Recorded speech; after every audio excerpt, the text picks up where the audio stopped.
Ok, donc si tout le monde est revenu, tout le monde est là, on peut commencer par se concentrer quelques instants sur la respiration pour calmer l'esprit, essayer de revenir au présent.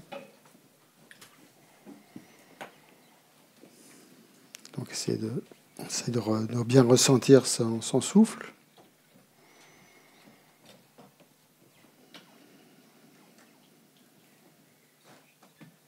Et en même temps de détendre tout ce qui peut paraître tendu au niveau du corps.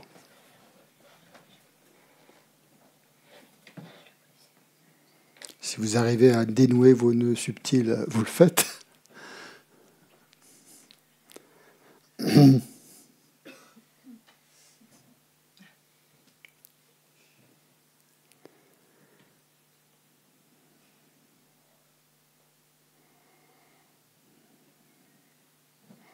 Et vous générez donc une motivation positive pour cette heure qu'on va passer ensemble, qu'elle soit la plus bénéfique possible et qu'elle crée les causes pour que nous atteignions tous ensemble la libération ou l'éveil.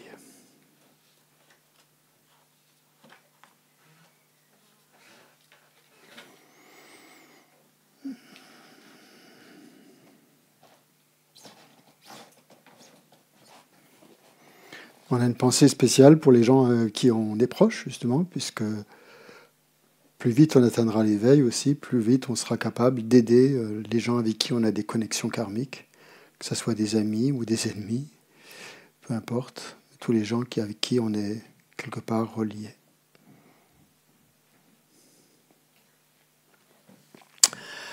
Ok, bien.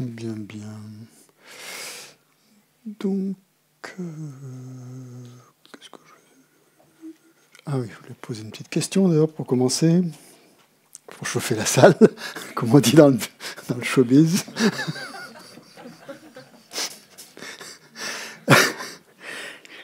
Quelle est la cause du chérissement de soi, de l'auto-chérissement ? On en parle beaucoup hein, d'auto-chérissement. On le voit aussi beaucoup si on veut, mais quelle est la cause ? L'ignorance. Ouais, c'est vague un peu l'ignorance, non ? Dire l'ignorance comme ça, c'est pas un peu vague ? Une question à 100 balles, ça ?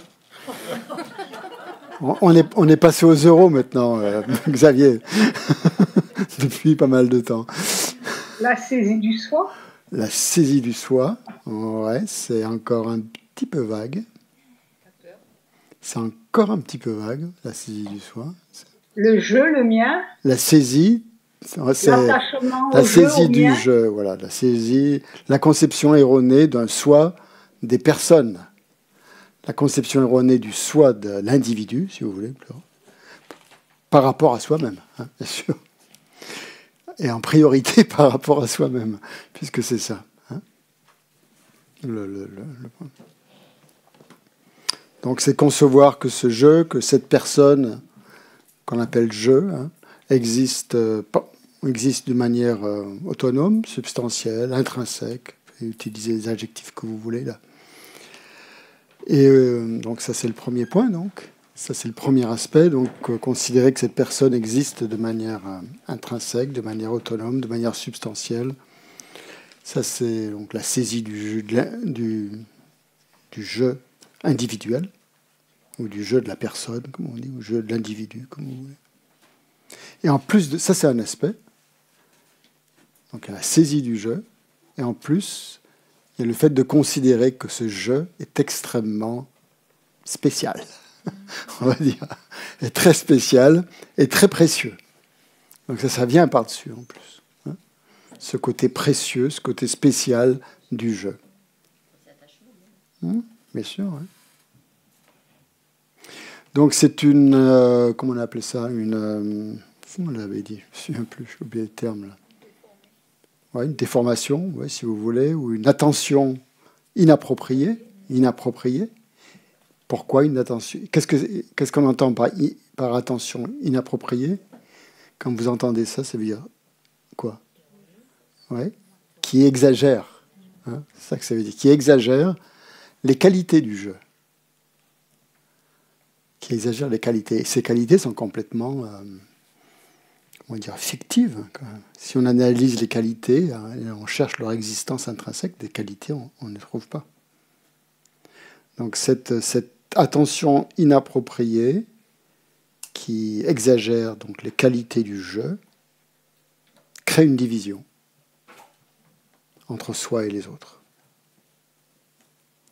Et c'est à partir de cette division, ou de cette croyance à la division plutôt, que toutes les perturbations mentales s'élèvent. Donc c'est vraiment le problème, hein, la base de tout. Donc c'est pour ça. Quelle est la meilleure pratique? Enfin, la meilleure. Une des meilleures pratiques pour éliminer le chérissement de soi. Ouais, très bien. Tonglen, on peut dire ça si vous voulez. Bien sûr, il y a la méditation sur la vacuité, évidemment. Mais Tonglen, donc, est une très bonne méthode, justement, pour éliminer ça, puisqu'on prend sur soi la souffrance des autres et les causes des souffrances des autres. Là, on prend leur voile, on prend tout ça. Et on remplace ça par, donc, à la place, on met le chérissement d'autrui. Bien, bon, ok. Donc, revenons-en maintenant au... Enfin, c'est toujours le sujet, mais ce chapitre-là qu'on étudie en ce moment. Alors, donc, ce sujet, donc, c'est comment il s'appelle, le 5e chapitre? La vigilance. C'est traduit comme ça dans tous les textes, à peu près. La vigilance. Donc, ce texte commence en montrant que toutes les perfections, en fait, dépendent de l'esprit. Toutes les perfections, c'est-à-dire les paramitas, ce qu'on entend par perfection, les vertus transcendantes, comme vous voulez, les paramitas, dépendent de l'esprit. Si on vous demandait de le prouver, ça, comment vous feriez? Vous les prendriez les unes après les autres, et puis vous allez montreriez que chacune dépend de l'esprit. Alors, comment est-ce que la générosité dépend de l'esprit? Pourquoi est-ce que la générosité dépend de l'esprit? Pas c'est une intention, c'est l'intention, hein, de donner. Donc c'est l'intention vertueuse, c'est une intention vertueuse, un facteur mental vertueux de donner, et qui doit être accompagné normalement d'actions physiques ou verbales. Physique si on donne des objets, verbal si on donne un enseignement. Donc c'est l'intention, effectivement. Donc ça dépend de l'esprit. Okay, ça c'est clair. Montrer que l'éthique dépend de l'esprit. L'éthique dépend de l'esprit, maintenant.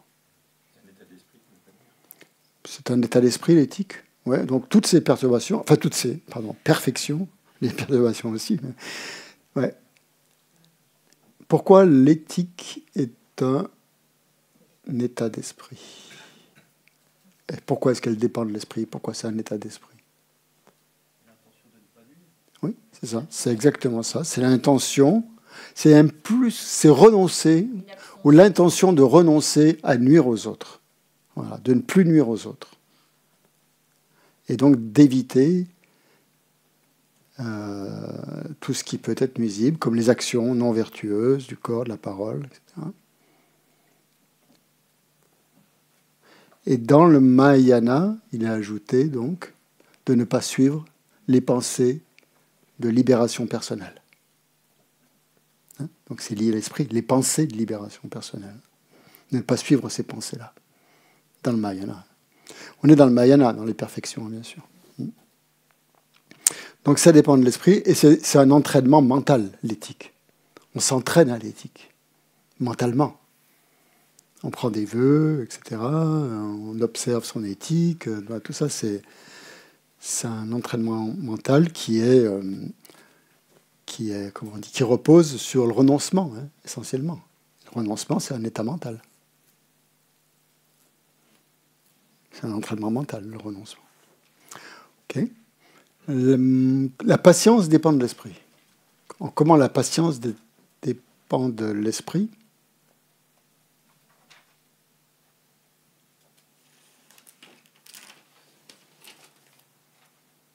On ne s'énerve pas à Ouais. l'intérieur de soi. Oui, on regarde l'esprit calme, justement. Calme. Oui, Mm. on essaye de garder son esprit calme, sans s'énerver à l'intérieur de soi, exactement. Ouais.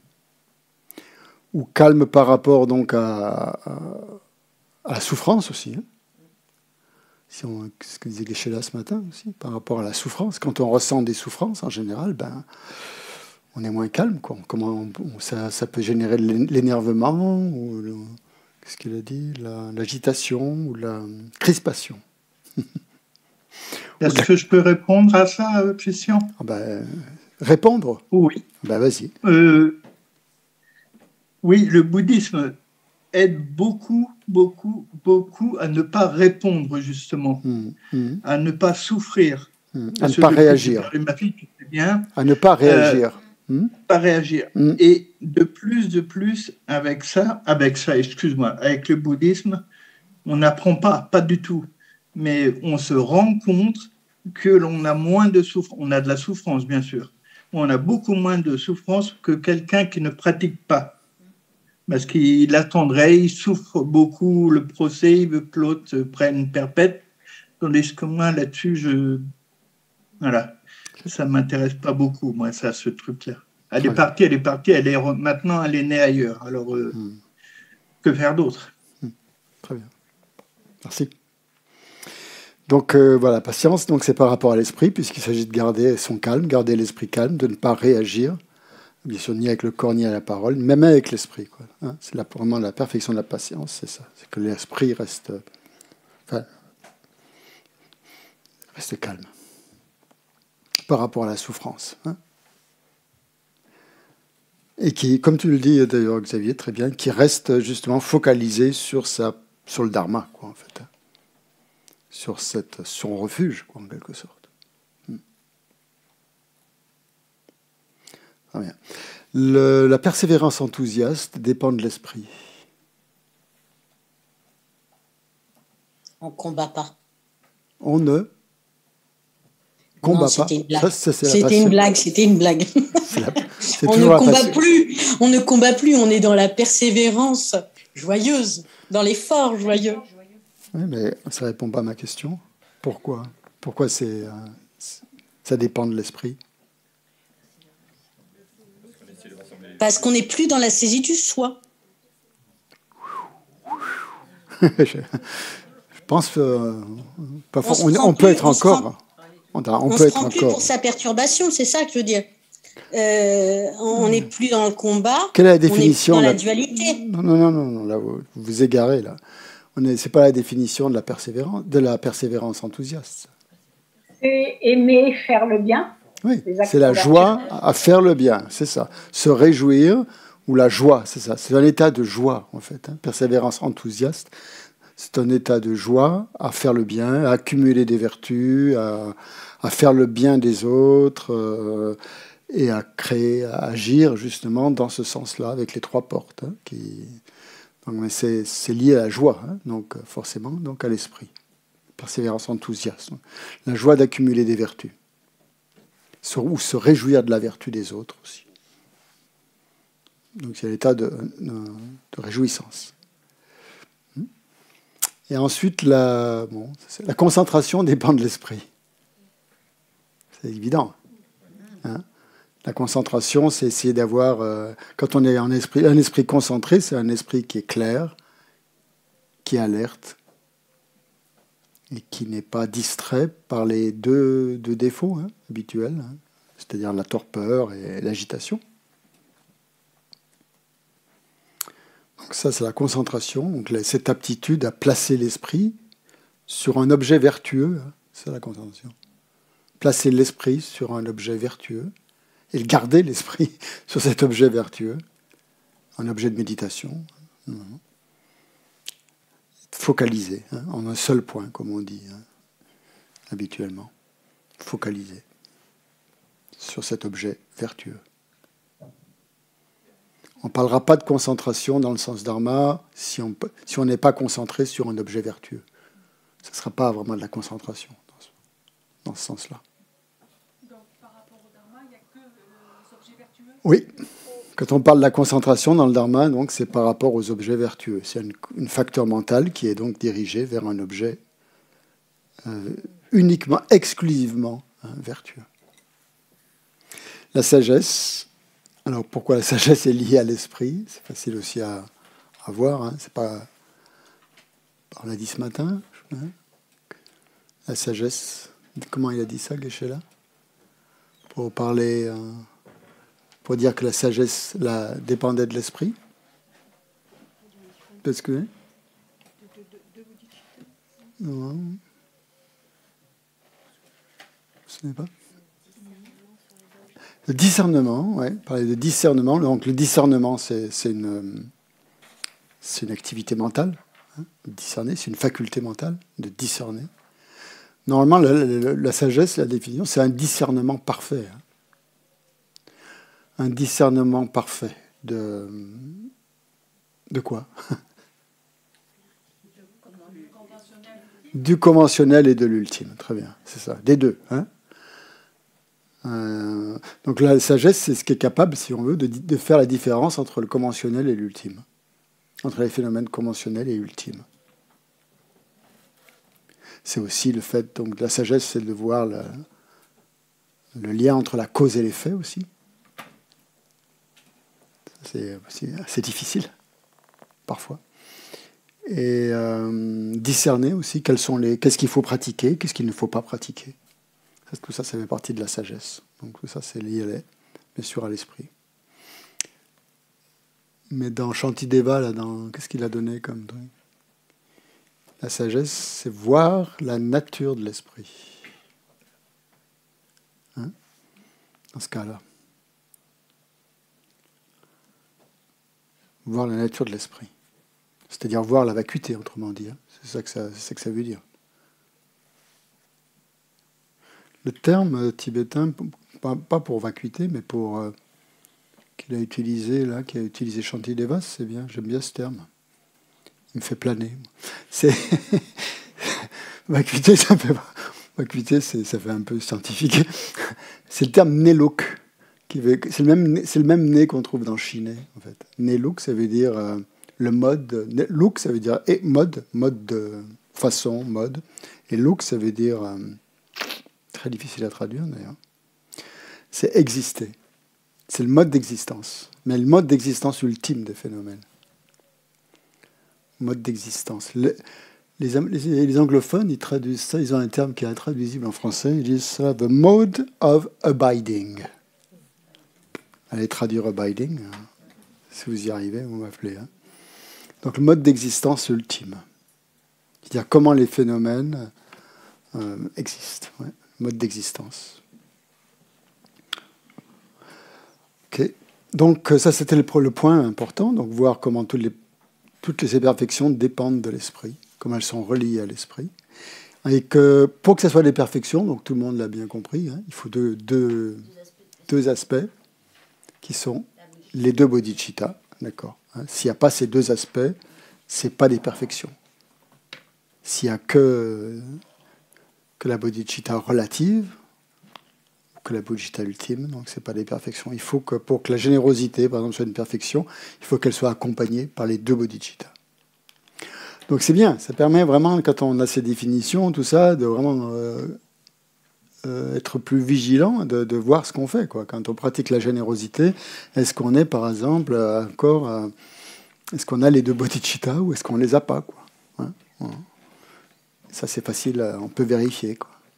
Alors, vous allez me dire, pratiquer la générosité avec une conscience de la vacuité, peut-être on peut le faire.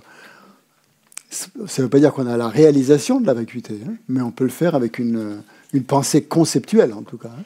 Que le phénomène, que moi qui donne, que ce que je donne et que la personne à qui je donne n'ont pas d'existence intrinsèque, mais on est simplement une relation interdépendante. Donc ça, on peut l'appliquer à tout, quoi. Donc chaque fois qu'on pratique ça, en fait, il faut y amener chaque fois les deux perfections, les deux bodhicitta, pardon. Et c'était très habile, je trouvais, de Geshe-la, de terminer l'enseignement en disant, même le repas qu'on va prendre, finalement, si on y amène les deux perfections, et ça devient une perfection de la générosité. Puisqu'on l'offre avec bodhicitta à tous les êtres, tous les organismes qui sont dans notre corps. Et en même temps, tout ça, c'est complètement vide d'existence en soi. Et ça, donc, on peut le faire finalement. On doit le faire. Hein, quand on est dans le Mahayana, quand on est à ce niveau-là, hein, au niveau de la pratique, quand on a pris l'engagement de développer bodhicitta et donc de mettre en application les 6 perfections, on doit s'entraîner à ça et s'entraîner au quotidien. Donc c'est quand même une merveilleuse pratique, je trouve. Donc, puisque toutes les perfections... Donc l'argumentaire de Shantideva est très, très, très logique. Hein. Shantideva, il était formé à Nalanda. Hein. Il a appris la logique avec les grands pandits de l'époque, hein, et lui-même étant un grand érudit, donc... étudier les textes et tout ça. Donc il y va de manière très très logique. Toutes les perfections doivent être accompagnées des 2 esprits d'éveil. Puisque toutes les perfections dépendent de l'esprit, comme il l'a montré avant. Conclusion, la suite, parce qu'il y a plus jamais de conclusion avec lui. Il y a toujours un élément qui en amène un autre. Donc puisque toutes les perfections dépendent de l'esprit, logiquement, qu'est-ce qu'il faut faire? Travailler, protéger son esprit. Pour protéger la bodhicitta. Vous voyez comment il nous fait voyager avec tout ça. Si on regarde bien sa logique à lui, c'est très très intéressant donc, de voir comment tout est lié. Hein. Donc il a montré que toutes les perfections dépendaient de l'esprit, donc que toutes les perfections devaient être accompagnées des 2 esprits d'éveil, dont la bodhicitta relative. Puisque toutes les perfections dépendent de l'esprit, il faut garder son esprit pour ne pas perdre sa bodhicitta. Voilà. Et donc, on est... alors, protéger son esprit. Et ensuite, il va démontrer tout ça. Comment on fait pour protéger son esprit? Quels sont les outils, quelles sont les armes qu'on va utiliser? La mémoire et la vigilance. Voilà. Mémoire et vigilance. Et si vous ne faites pas ça, si vous ne pratiquez pas la mémoire et la vigilance, eh bien, quel va être le résultat? Il parle à la négative. Là. Si vous ne faites pas ça,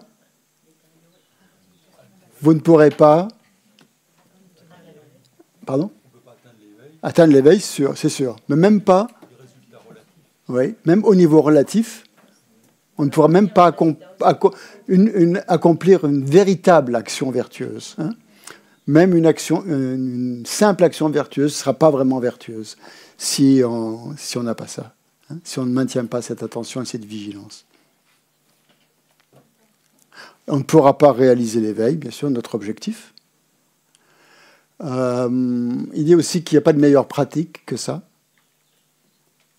Bon, alors là, je n'étais pas d'accord avec Valérie, et je ne suis toujours pas d'ailleurs.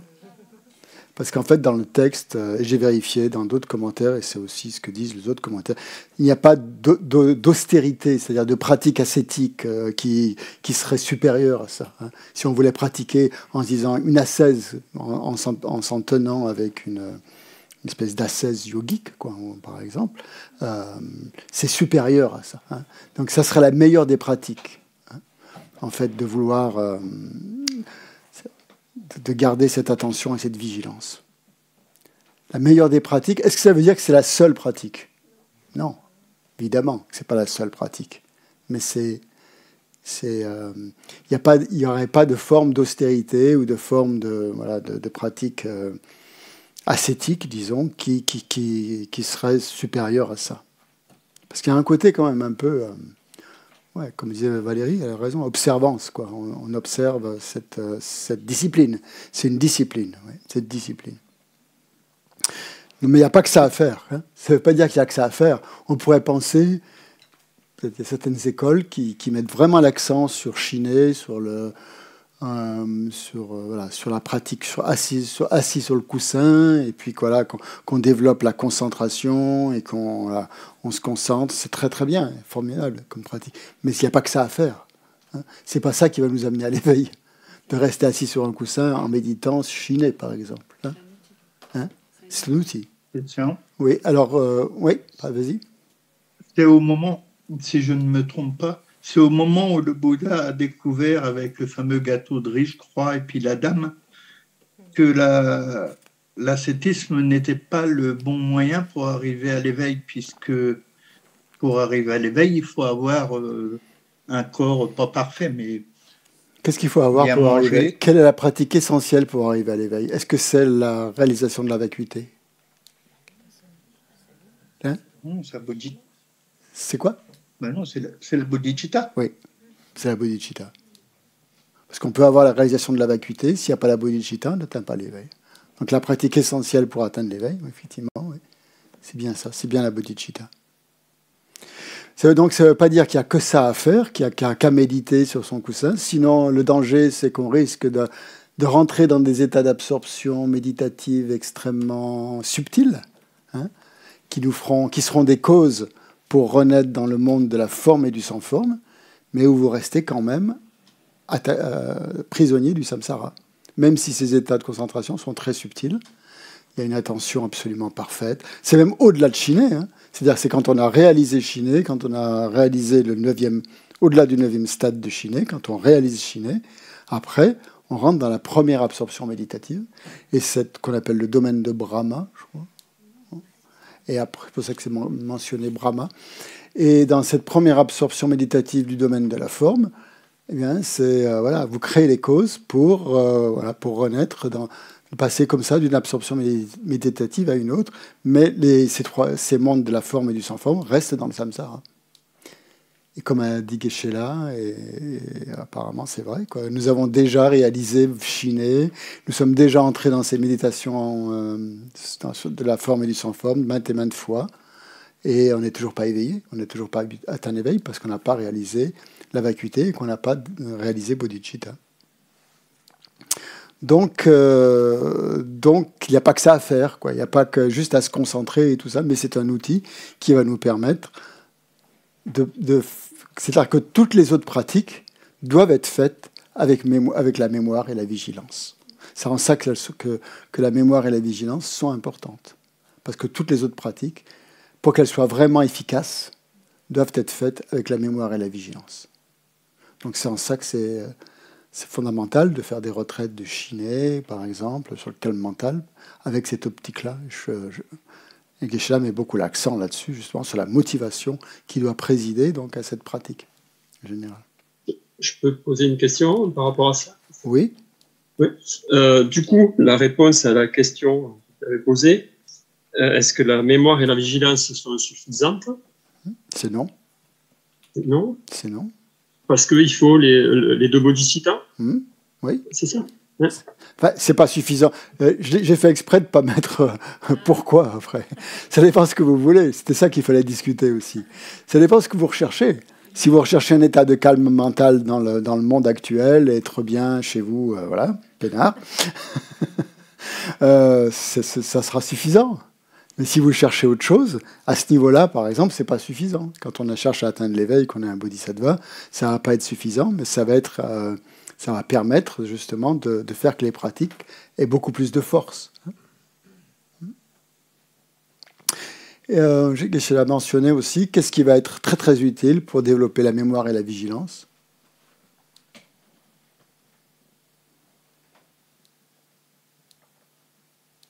Qu'est-ce qui va être très important? La confiance. La confiance dans le maître, bien sûr. Ça va.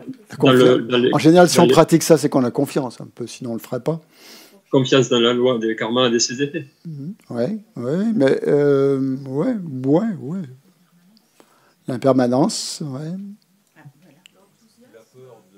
De renaître, de redescendre. La peur de renaître dans les mondes inférieurs. La non-saisie du soi encore, non? Non, c'est le renoncement. Non, quand on est... La mémoire et la vigilance suffisent pas. Il faut encore pas se prendre pour soi. Ah ben oui, bien sûr.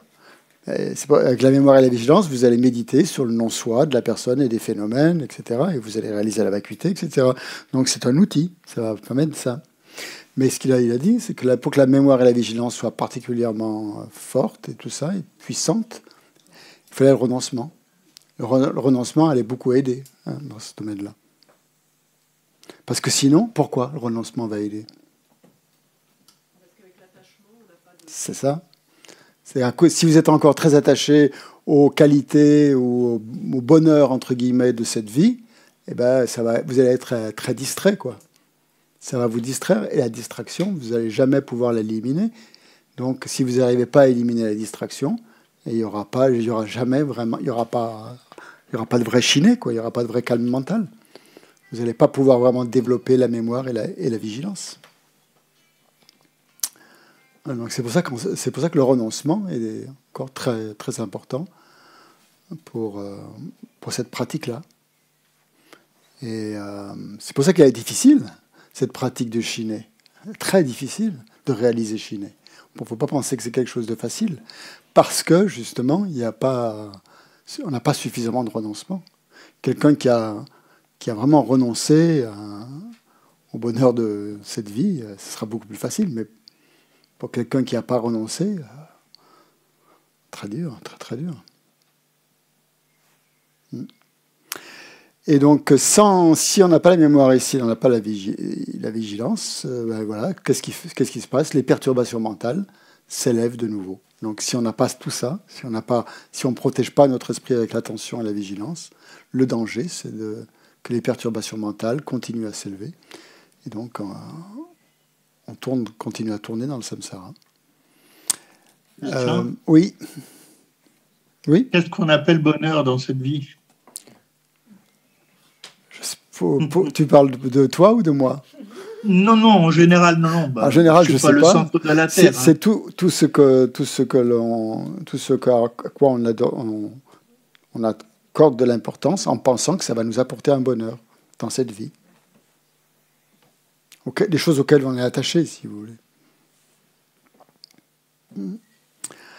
Donc, grâce à l'attention et à la vigilance, on va pouvoir maintenir son éthique. Il parle beaucoup des vœux, ici.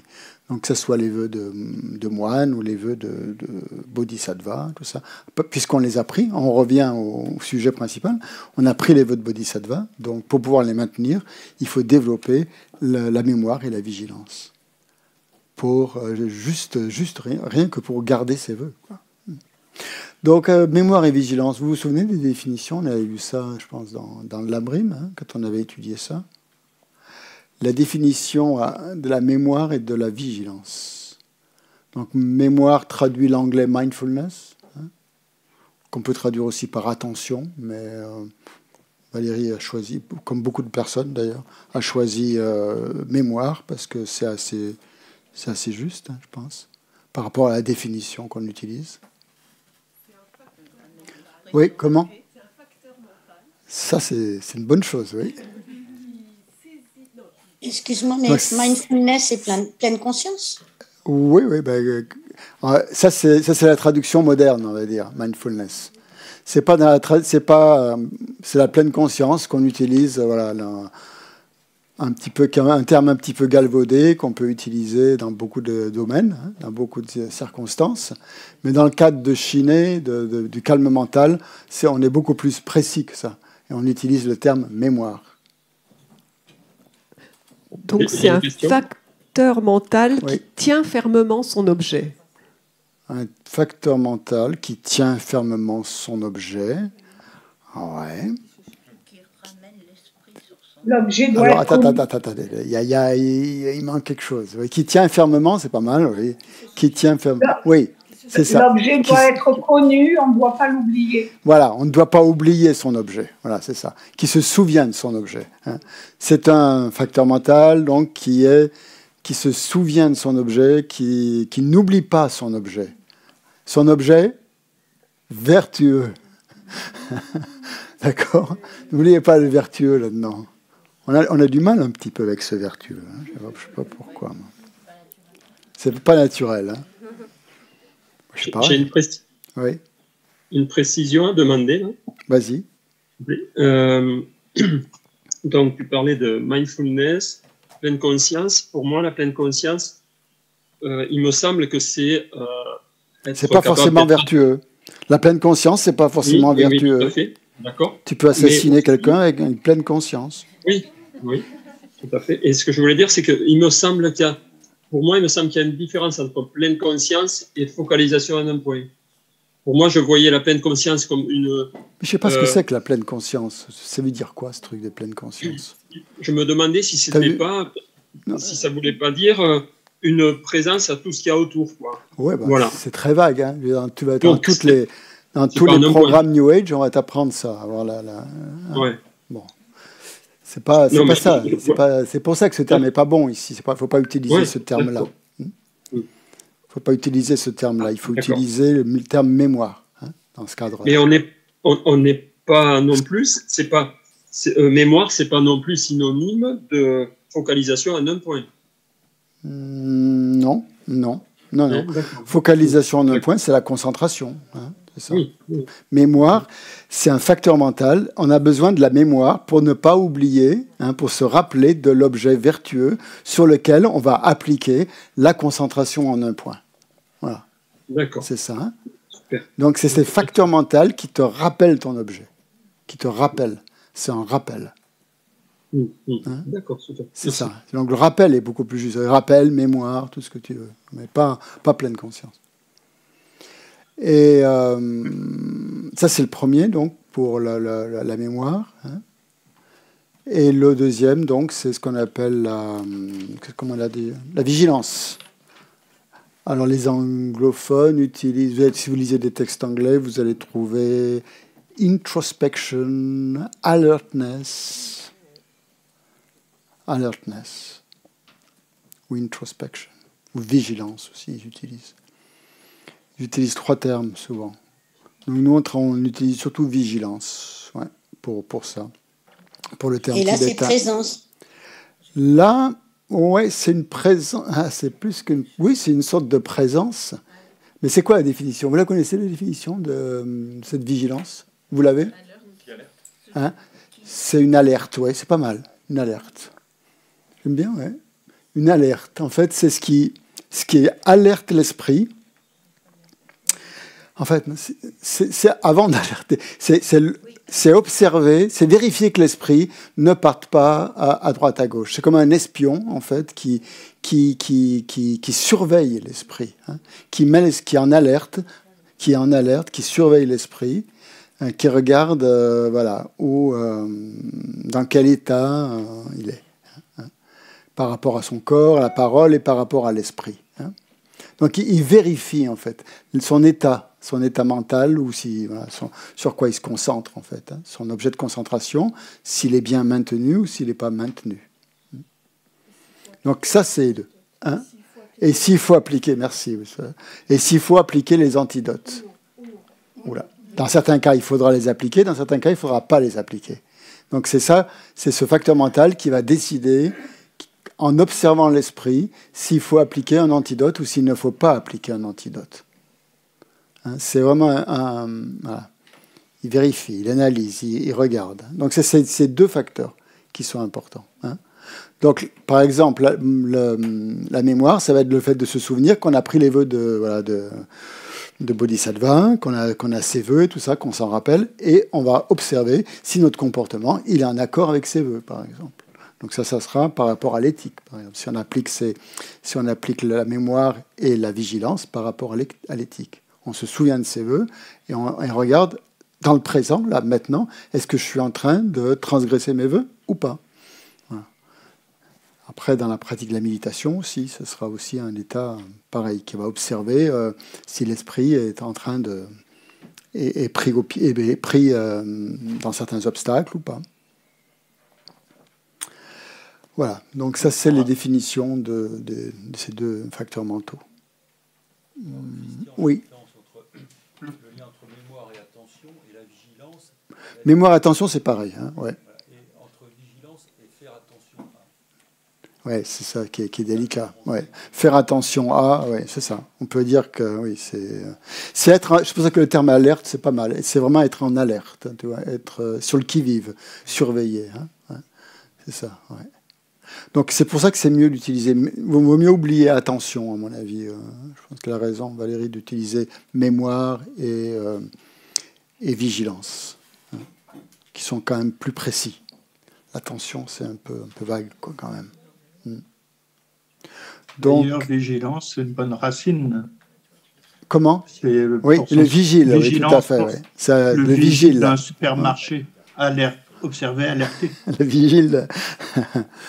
Voilà. Donc, on dit que pour la mémoire, il faut qu'il y ait trois caractéristiques, je crois, de la mémoire. Il y a l'objet. Donc, c'est un objet avec lequel on est familier. Hein. C'est un objet...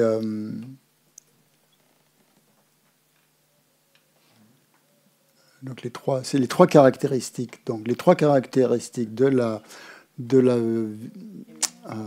mémoire, c'est donc premier, l'objet. Donc, l'objet de la mémoire, c'est un objet avec lequel on est familier. On s'est familiarisé, comme par exemple les vœux de Bodhisattva, par exemple, ici, dans ce cas-là. Donc, c'est objet, aspect, fonction. C'est souvent comme ça, vous savez, dans les définitions. On regarde les aspects, donc objet, aspect, fonction. Donc, l'objet, c'est l'objet avec lequel on s'est familiarisé. L'aspect, c'est de ne pas oublier cet objet et d'être de plus en plus accoutumé à cet objet, hein, pour qu'il reste bien dans l'esprit. Chiner, c'est ça, c'est constamment s'accoutumer à l'esprit, à cet objet, pour qu'il revienne facilement à l'esprit. Hein. Donc ça, c'est l'aspect, ne pas oublier l'objet, grâce à la familiarisation, grâce à l'accoutumance. Et la fonction, c'est de ne pas être distrait. Hein. C'est de ne pas laisser la moindre distraction intervenir. Hein, c'est ça.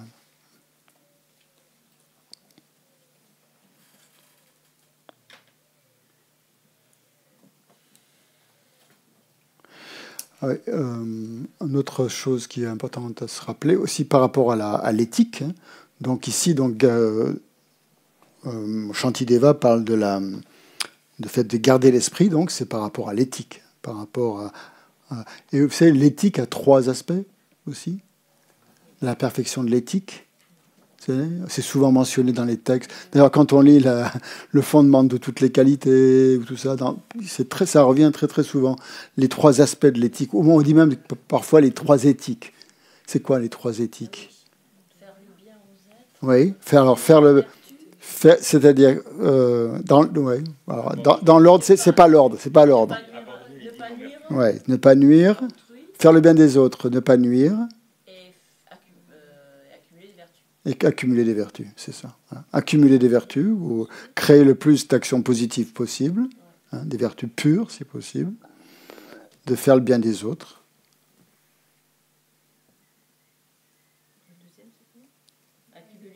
Accumuler des vertus, faire le bien des autres, et éviter de nuire. Éviter de nuire, éviter toute forme d'action négative, en fait. C'est ce qu'on appelle la moralité de la contrainte, de la retenue. Hein, se retenir de toute forme d'action négative. Ça, c'est le premier aspect.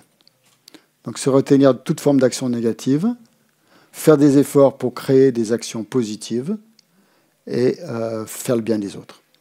Donc, voilà les trois aspects de l'éthique. Est-ce qu'il y a d'autres questions ?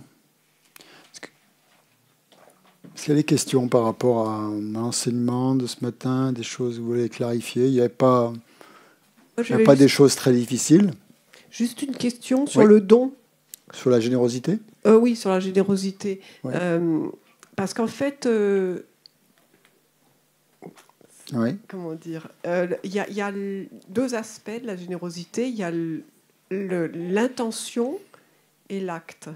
Oui, l'intention, l'intention et la mise en application de cette intention. Mais il y a des dons qui vont se cantonner au niveau de l'intention, par exemple, si on imagine que... Oui, au niveau de la visualisation, par exemple. Oui. Donc là... c'est bien, ça fait partie de la perfection. Oui, bien sûr. S'il y a bodhicitta et la vacuité, tout à fait. Oui. Vous pouvez visualiser que vous offrez des tas de choses à tous les Bouddhas en les visualisant, hein, que c'est ce qu'on appelle les offrandes mentales, les offrandes mentales. Oui. Et pourquoi alors on dit si quelqu'un se cantonne à cette intention, il n'a pas la perfection de la générosité, c'est ça? Je pense pas que ce soit 10. Si quelqu'un fait ça, il y a la perfection de la générosité. Je pense que... Donc il n'y a pas nécessairement les deux aspects... Non. Ça peut être... Parce que quand tu visualises ça, il y a quand même... Mentalement, tu matérialises quelque chose quand même. Tu visualises quelque chose que tu offres. Il y a quand même quelque chose. Même si tu ne l'offres pas concrètement, réellement, il y a quand même un objet mental, disons, qui est là. Hein, et un objet mental, ça peut être ce que tu veux. Tu peux offrir ta maison, ta famille, ton corps, peu importe. Il y a l'objet mental qui est là. Même si tu ne le fais pas réellement, c'est quand même une pratique de la perfection, de la générosité, s'il y a bodhicitta et s'il y a la vacuité. C'est ça qui importe pour qu'il y ait perfection. Cet objet mental n'est pas un acte. Ça n'est pas dans la catégorie des actes, si. C'est un acte, oui, c'est un acte mental, je dirais quand même. Ouais, c'est quand même un acte mental. Ça fait partie de la générosité. C'est une action vertueuse. Par exemple, excuse-moi, Milarepa, il n'avait rien du tout dans sa grotte pour faire des offrandes. Juste des bols d'eau, sans doute. Et puis, voilà, il visualisait des offrandes à profusion. Et grâce à ça, il a accumulé du mérite comme ça, quoi. Donc, ça suffisait. Parce que son intention était pure. Parfois, on dit qu'il vaut mieux offrir des choses pures, des choses avec une intention pure, que offrir des choses matérielles avec une intention, avec beaucoup d'attachement, quoi, avec une intention impure. Qu'est-ce qui vaut mieux? Cathy? Oui, Geshe-la disait aussi que quand on avait l'intention de donner, mais qu'on ne donnait pas, ça c'était une grave... Ouais, c'est ça, ouais. Voilà. Si on a l'intention à ce moment-là et qu'on ne donne pas par avarice ou parce qu'il y a autre chose, une perturbation mentale qui s'élève à ce moment-là, oui, c'est une grosse entrave, quoi. Puis ça crée une tendance aussi, quoi. Ou on regrette, par exemple. Ou si on a donné quelque chose et puis qu'après on le regrette, ça c'est très mauvais. Par exemple, il y a l'histoire l'histoire de l'enfant qui a offert au Bouddha. Il n'avait rien à offrir, il a pris de la terre. Le Bouddha passait par là et il y a un enfant qui avait vraiment une foi incroyable pour le Bouddha. Il n'avait rien à offrir, il a pris un peu de sable, il a joint les mains comme ça, il a visualisé que ce sable était des milliers de pièces d'or ou je sais pas quoi, des pépites d'or. Et il est rené comme l'empereur Ashoka qui était extrêmement riche, quoi. Donc cette visualisation était tellement pure. L'objet matériel était complètement insignifiant, quoi. Mais la force de sa visualisation l'a complètement transformé. C'était pas là où ils étaient deux montés l'un sur l'autre avec un autre enfant qui est devenu ministre? Oui, je sais pas. Oui, il y a l'histoire complète comme ça, quelque chose comme ça. Oui, il me semble. Hein. Oui, il y a une histoire. Ouais. Dans ces enfants. Dans le micro, attends, Anne, si tu veux bien prendre le micro.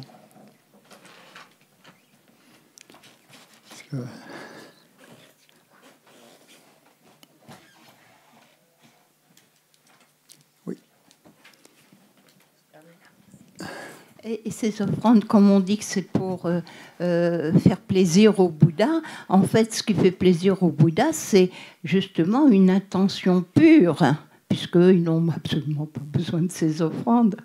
Oui. C'est l'intention qu'ils voient dans l'être, et c'est ça qui les réjouit. Oui, tout à fait. Bon, s'il n'y a pas d'autres questions... Oui, il y en a d'autres, pardon. Justement, par rapport à moi, je suis restée bloquée sur le combat et la haine de Shantideva, et je viens de lire dans le Dhammapada, jamais... on ne fera cesser la haine en ce monde en haïssant. C'est le Bouddha qui a dit ça. Oui. Donc Shantideva, voilà. Il faudrait que je suis contrariée. Ah oui, parce qu'on ne peut pas faire cesser la haine par la même perturbation mentale. Voilà. Et c'est pour ça que j'insistais. C'est par l'amour qu'on va faire cesser la haine. Voilà, je viens de trouver la réponse dans le Bouddha et je suis rassurée parce que je préfère lire le Bouddha. Oui, bravo. Lis le Bouddha. Merci. Gandhi aussi l'a dit. Bien, si vous êtes d'accord, je propose une petite méditation, parce qu'on n'a pas fait beaucoup de méditation analytique, et j'ai une demande à ce propos, donc je voulais vous proposer une petite méditation, il nous reste à peu près un peu plus de 10 minutes, un quart d'heure. on pourrait méditer sur une perturbation mentale. Laquelle? Parmi les cinq qu'on a vus. L'attachement. Allez, c'est parti. On va méditer sur l'attachement. À l'unanimité, apparemment.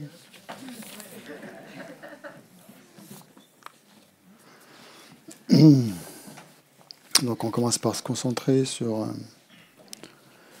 la respiration. Prenez quelques profondes inspirations et expirations en ressentant bien le poids de votre corps sur le coussin ou le siège de méditation.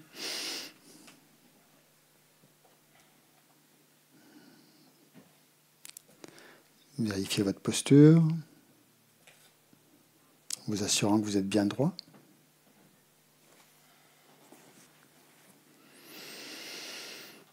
Donc, prenez conscience aussi du lieu où vous êtes, que vous êtes dans cet endroit, pour faire cette session de méditation. Observez le souffle qui va et vient.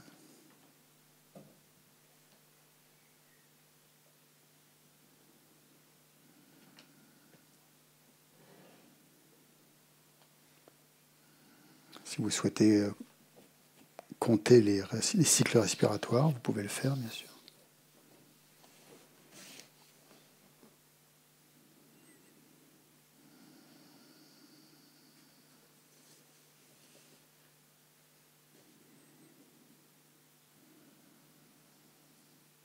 Donc une fois que vous arrivez à rester sur la méditation, vous allez vous en servir quand même comme support aussi, pendant la méditation analytique, mais pas que. Vous allez aussi donc essayer de développer de répondre à des questions. Méditation analytique, c'est un peu ça, c'est répondre à des questions qu'on se pose. Après, il faut choisir les bonnes questions. Donc, les questions qu'on peut se poser pour méditer sur l'attachement, c'est comment est-ce que cette perturbation mentale, elle s'exerce dans notre vie? Comment elle se manifeste?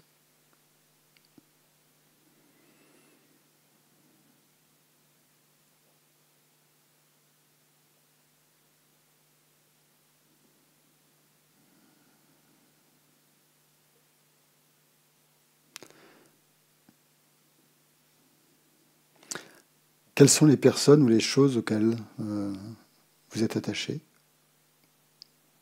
Ou disons, où vous étiez attaché dans le passé. On va commencer comme ça. Les personnes ou les choses auxquelles vous étiez attaché dans le passé.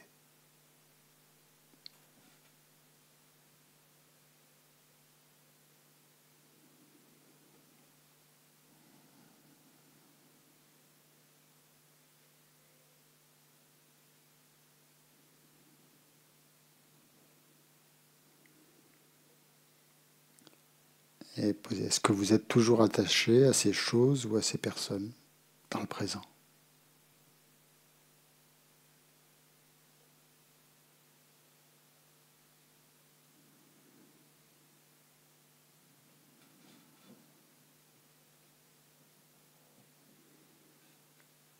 Si la réponse est non, pourquoi? Pourquoi vous n'êtes plus attaché à ces personnes ou à ces choses?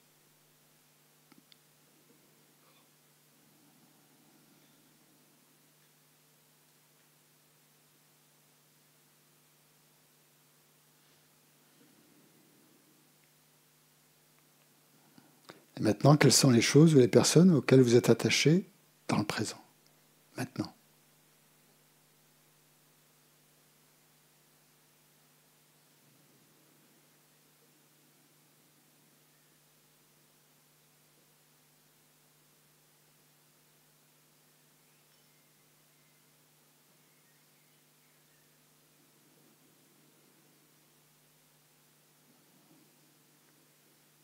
Est-ce que vous pensez que cet attachement est permanent ou est-ce qu'il va pouvoir être dissipé dans quelques années, par exemple? Est-ce que vous pensez que vous serez encore attaché à ces choses ou à ces personnes?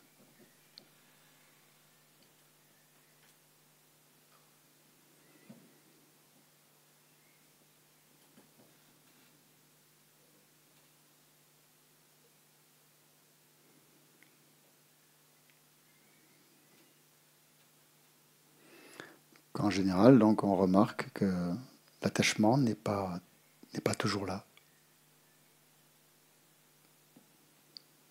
Parfois il est là, parfois il n'est pas là. Il a pu être là, mais il n'est peut-être plus là. Ou il n'est pas là, mais il sera peut-être là.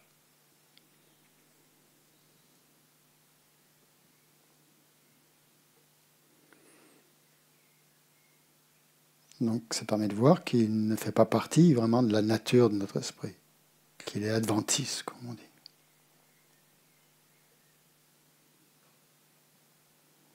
S'il faisait partie de la nature de notre esprit, il serait toujours là.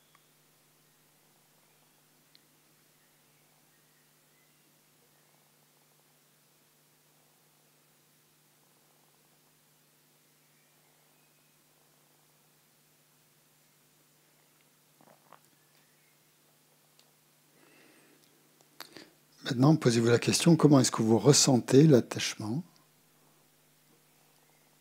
dans votre corps et dans votre esprit? Comment ça apparaît?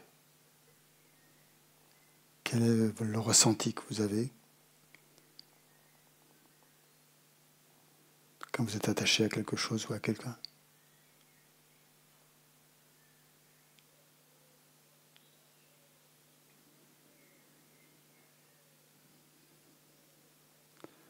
Quels sont les facteurs mentaux qui s'élèvent en même temps que l'attachement?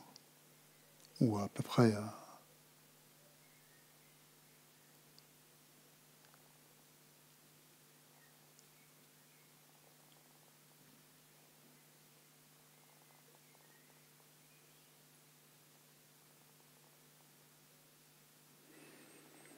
Est-ce qu'à ce moment-là, votre esprit est heureux ou est-ce qu'il est malheureux ou en paix lorsqu'il est attaché à quelque chose ou à quelqu'un? Est-ce qu'il est serein?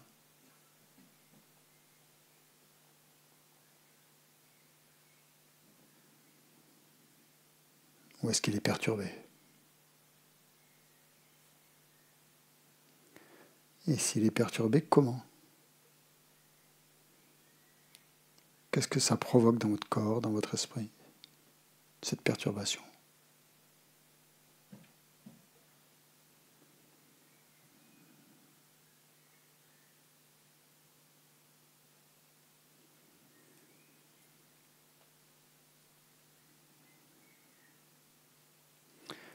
Et quand vous êtes attaché à quelque chose ou à quelqu'un, quelles sortes de pensées viennent dans votre esprit?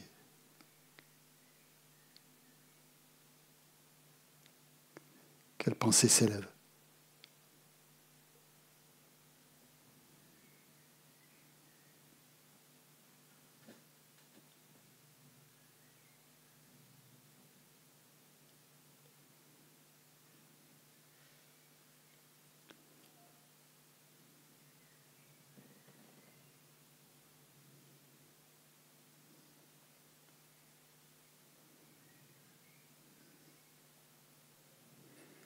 Maintenant, essayez de vous rappeler quel type de souffrance vous avez vécu ou vous avez peut-être engendré pour vous et pour les autres à cause de l'attachement.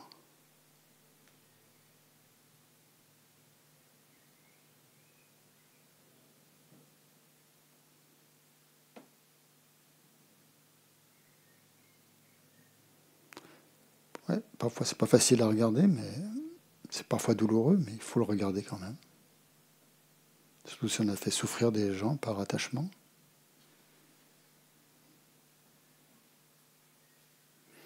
Donc essayez de considérer la souffrance que l'on engendre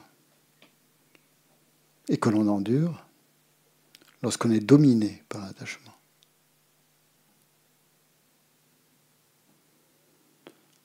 Que ça soit par rapport au vol, par rapport à l'inconduite sexuelle, par rapport au mensonge, etc. Déception. Par rapport à la dépendance aussi, à certaines substances.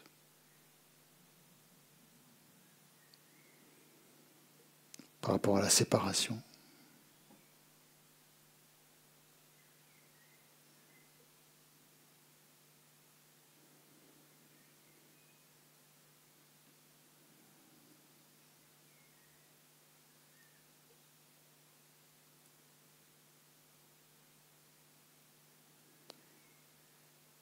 Essayer de ressentir combien l'attachement exacerbe nos fixations, nos obsessions.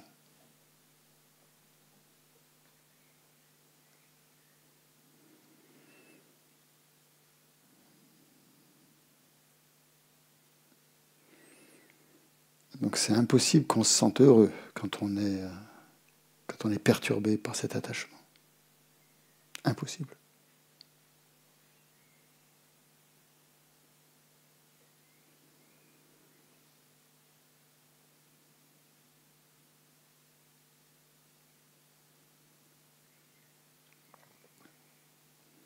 Donc on doit ressentir un profond dégoût, quelque chose, une lassitude profonde, un dégoût, ouais, par rapport à cette perturbation mentale qui nous fait tant souffrir.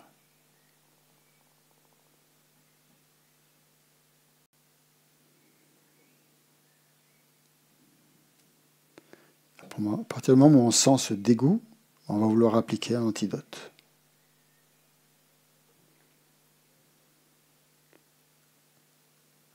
Donc en pensant à cet objet auquel on est attaché, on regarde comment existe cet objet, comment il est.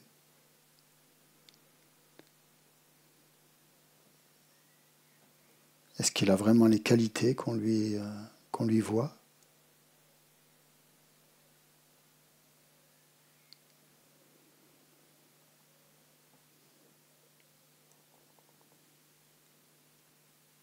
Est-ce qu'il est aussi permanent qu'il en a l'air ?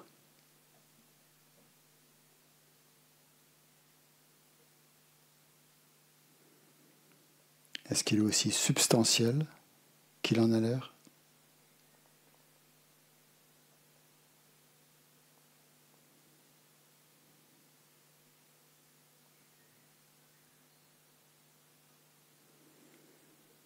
C'est de regarder un peu son côté incertain, son côté impermanent.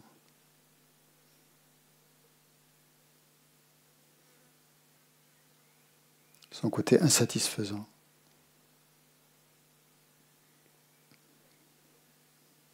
Et surtout regarder le fait qu'il n'a pas la capacité de satisfaire le désir.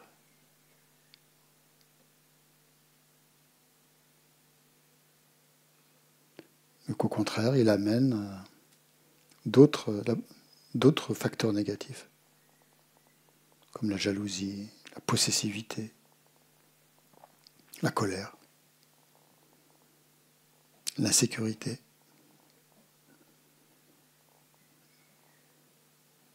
la déception et plein d'angoisse.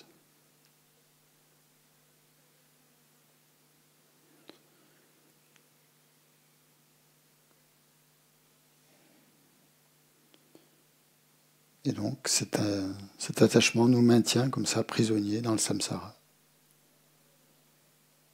juste à cause de sa fonction, de ses pensées qu'il alimente.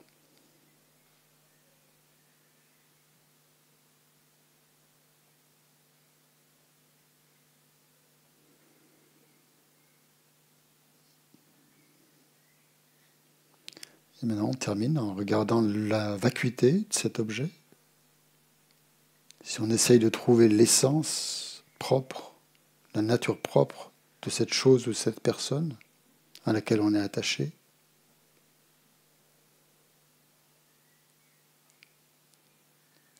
est-ce qu'on trouve cette essence? Est-ce qu'on trouve ce à quoi exactement on est attaché? Est-ce que ce n'est pas une simple fiction? Une exagération, une hallucination.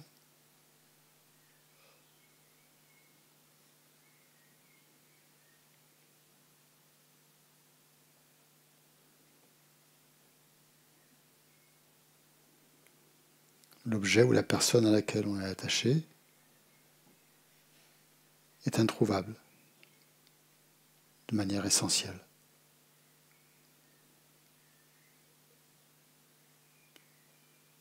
Complètement introuvable. Si on prend tous ces éléments, on ne trouve pas cette personne ou cet objet dans aucun de ces éléments, tel qu'elle nous apparaît, exister. Donc elle est complètement vide de cette existence autonome, substantielle que nous lui accordons.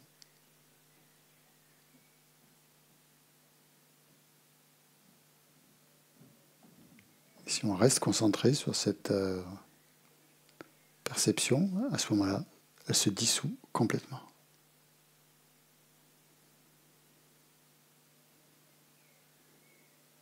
Et à la place de cet attachement, de cet objet auquel on est attaché, il y a juste un vaste espace, complètement vide.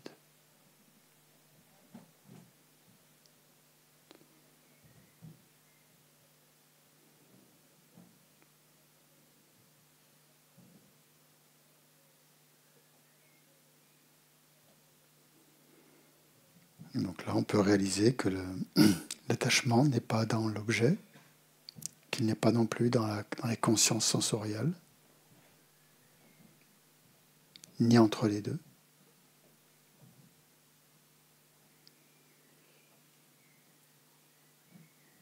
Il est comme une illusion.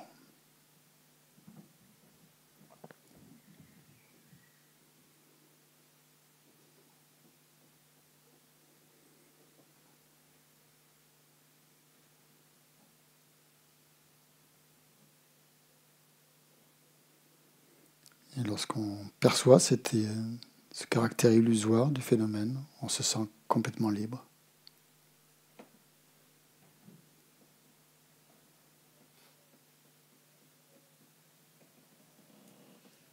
Et complètement heureux.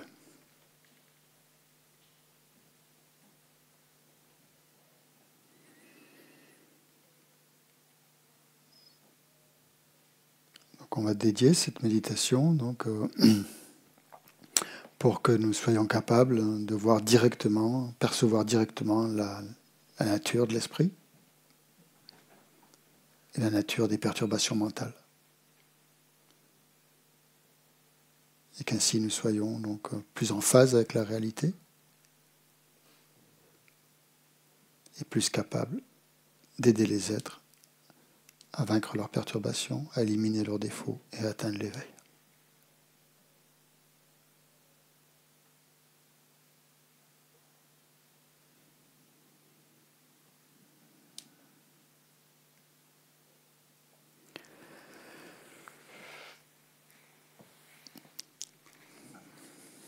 Bing.